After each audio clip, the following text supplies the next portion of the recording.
Pinasalamatan ni Vice President Sara Duterte ang mga taga-suporta ng kanyang amang si dating Pangulong Rodrigo Duterte kasunod ng mga ginanap na pagtitipon para sa ika-80 kaarawan nito kahapon.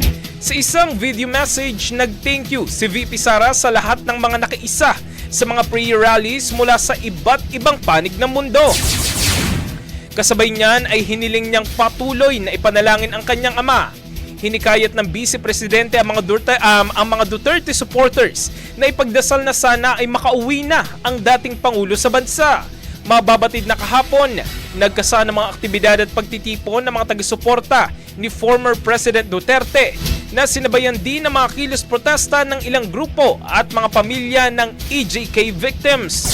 Sa kanyang pagdiriwang ng kanyang 80th birthday, huwag nating kalimutan na ipagdasal sa Diyos na sana ay biyayaan pa siya ng mas magandang kalusugan at mas mahabang buhay. Hilingin din natin sa Diyos na sana ay makauwi na agad si Pangulong Duterte sa Pilipinas. Ang ating mga pagtitipon ay nagpapatunay ng lakas, tapang at paninindigan ng mga Pilipino.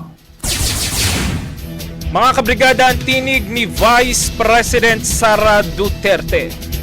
Ang bahaging ito ay hatid sa atin ng Drive Max Coffee. Ligayang tuloy-tuloy!